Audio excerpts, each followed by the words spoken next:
Hi and welcome to another episode of Ask Vox Singing Academy, proudly brought to you by the ultimate online singing course. You can find it at www.voxsingingacademy.com. In this episode, I have been compelled and I've been quizzed numerous times through my career about why I do not use the baby buzz or the Burble warm-up exercise or the Lip Trill exercise as it's commonly known.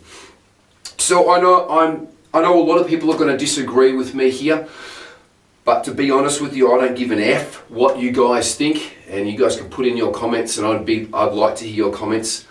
But I have only been using my particular warm-up exercise, and I've been using it my whole career.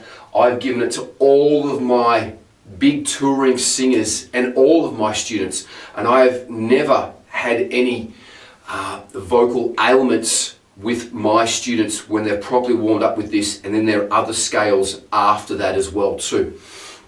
But I just have been quizzed numerous times about why I do not endorse it or give it to any of my students, and I thought that I'm going to make a video about this because I have been asked numerous times about my students who have gone to other singing teachers, and I was even training up a teacher the other week, and they used this in one of their lessons, and I said, look, don't use this because of X, X and X. So I'm going to tell you why I don't use it.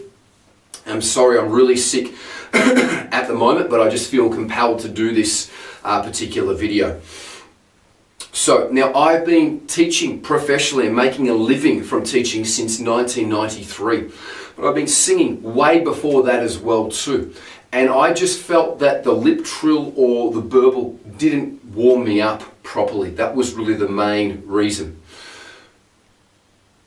The number one main reason actually why I don't use it in class or give it to any students is because when I did first start teaching back in 1993, for the first couple of years, I was giving it to students, all of my students, just to see how they went with it.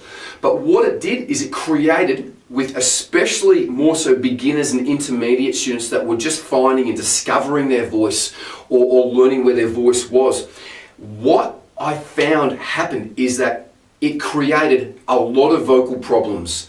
The number one vocal problem that it created is my students were coming and expelling a lot of air when they were singing, generally through their general scales and their general singing after I gave them this particular scale, because they thought that that's as much air as they needed to use in the particular scale. So as we know with a baby buzz or burble, it's done like this.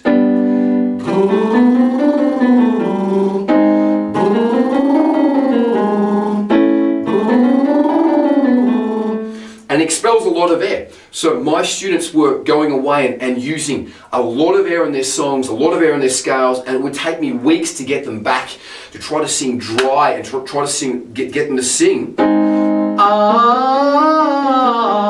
because they were coming in singing art and singing with a lot of air. When I find myself in times of trouble, like that, instead of singing without air. And I'm very sick here at the moment, so I'm going to just give this my best shot. When I find myself in times of trouble. Okay, so that's why I stopped using it, and I use my warm-up exercise. And this has just worked, and I just get the results.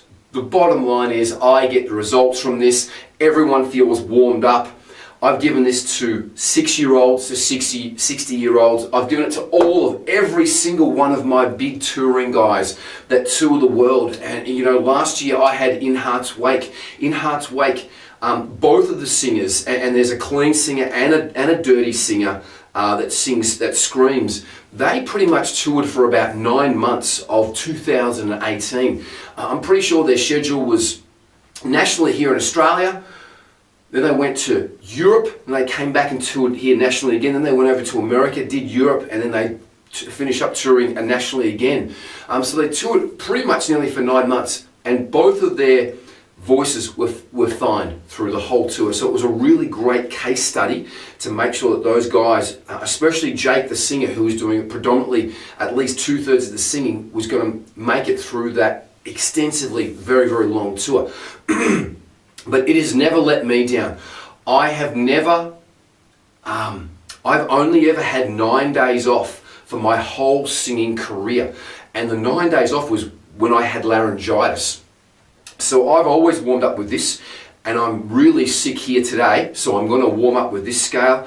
But that's really the reason why I don't use it. It was creating a lot of problems for my students and for me to get them back to square one. Now I'm going to break down the song. I'm going to reverse engineer, sorry, not the song, the scale. I'm going to reverse engineer the scale. So when we're doing this, if we take the air away from it, let's do the scale without the air. The sound is basically, that's what the sound is. So you might as well warm your voice up going, because that's what I'm doing with the air. So I'm doing that with my voice. Why the air is being pushed through the lips, I don't know, whether it's to warm the lips up or whatever it may be, but I've got better exercise to warm the lips up, and that's really to do your 5 primary vowels, because all you do when you sing is you go from one vowel to the next. So to warm the lips up, I like to go A, C, heart, soul, U, because they're the only sounds you can sing. You can't sing a syllable or a consonant, so that's what I like to do to warm the lips up. And the other reason, let's again reverse engineer that scale. So the sound that you're making in the scale is, and then if we do it with the air, we're doing it with this much air, which is a lot of air. I was nearly out of air then. To get my lips or tighter, I still have to use a lot of air to make that sound. I'm nearly even getting lightheaded doing that. So I have to make a push through a lot of air, which is creating bad habits for all of my students, and that's why I don't use it. So that's reverse engineering and breaking down the scale into a science of what we're doing there, and that's the reason why I don't do it, and I wasn't getting the results personally myself from warming up with the baby bars or the burble, nor were my students. So I gave them all the warm-up exercise, and I've had great success with that ever since, and all of my guys have done it, and all of my guys will vouch for it. Since 1993, every single one of them warm up with that particular warm-up exercise. And you can go onto my testimonials and have a look at Electric Mary. I'm just looking at Electric Mary on the board here. Look at Electric Mary and Dirt River Radio when they were touring Europe. Both singers got some colds or whatever it was, and they were having some troubles with their voice, and I actually sent them over that this warm-up exercise and a wee falsetto and some other things, and they got through the tour. So don't believe me, I'll put a link into their testimonial on our website to check that out. What they also did as well too, is while they were touring, is they gave that warm-up exercise, that file, they gave it to all the other bands that they were playing and touring with, and they were playing at Hellfire Fest as well too. So they basically gave it to all the other bands, and then all the other bands were using it back basically in the green room there. So that's a glowing testimonial to the arm warm-up exercise and the other scales that I gave. So I'm actually going to put a link into this video onto my testimonials for Electric Mary. I might even try to take a screenshot of it and slot it in right here if I can. Now, so I've reverse engineered the warm-up exercise, and I've given you all of my cons for that and why I don't use it. Now I'm going to give you why I use the warm-up exercise. First and foremost, your body is 37.5 degrees. That's how hot your body is. Now, it's a very cold winter day here in Melbourne, and it is 22 degrees. It's actually 24 degrees in this room. We can pan over to the heater over there. It's 24 degrees. And even if I breathe out on my hand, 24 degrees, this air that's hitting my hand, I'm breathing in at 24, is a lot warmer than the air in the room. So it must be at least 30 degrees. So all I'm saying is that when we breathe this air in, when we breathe it back out, it's going to be a lot warmer. Now, when I do the warm-up exercise to reverse engineer the warm-up exercise, let me just give you a quick example of it. It is like this. 1/10 of your normal volume. I block off the back of the uvula. The uvula is where the arc is, where the little tonsil hangs off the back of the throat. That's the uvula. I lift my tongue up to block off the back of the uvula. My tongue is flat. So if this is my teeth, my lower front teeth, my tongue is like this, lifting up at the back. Okay, like that. So I'm doing a very lightly. This is yoga for your voice. So then what I do is I basically block it off with the first note. Then I hold it there. Don't stop. And I go through the major fifth scale. Now, this is circulating at least 30 plus degree air around the two sets of vocal cords that I have. So basically I'm blocking it off. And the air is circulating around the two sets of vocal cords. Yes, you have two sets. A true set, and a falsetto set. Wee. Your true set, your larynx, is low. For males, below your Adam's apple. I'm shaking my larynx. Up here, I'm shaking my false cords. Wee! It's at the very top here. So that's why I use the Young exercise. Also, it stretches out the voice. So I start very low with the Young exercise. For males,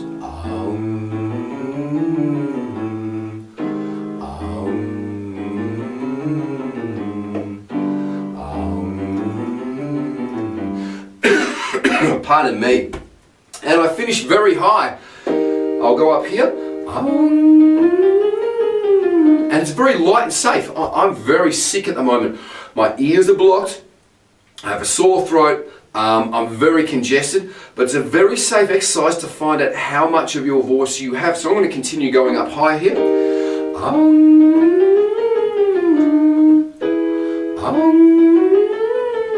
So I'm not yawning. I'm trying to clear and block my ears because I'm really sick.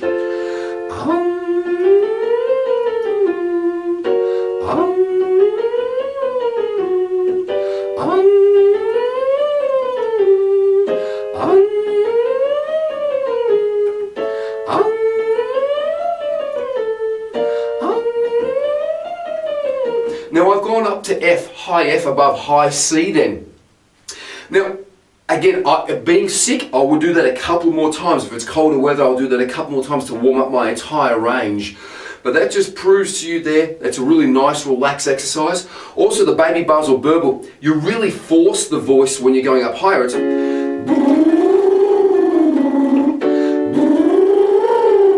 so you give it to it with volume. So if you've got a damaged voice or sick, you're actually giving it with volume to get these notes.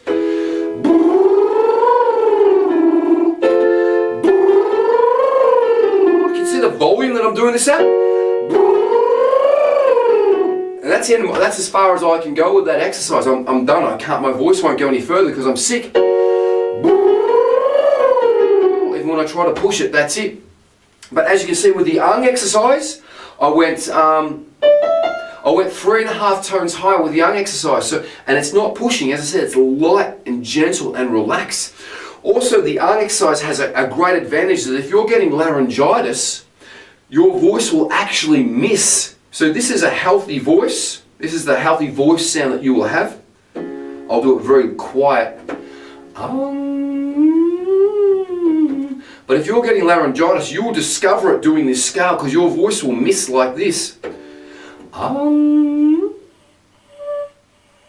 You'll get that type of where the vocal cords won't come together. I hope that this video is picking that sound up.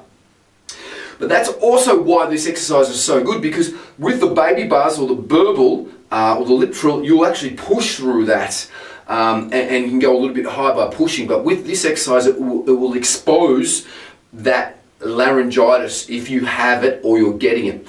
Pardon me, I'm sorry. Okay guys, that is a wrap for my warm-up exercise segment, the pros and cons to do with the warm-up exercise and the lip trill. I think I've covered everything. I'm just going off the cuff here, but I think that I've covered everything that I want to cover.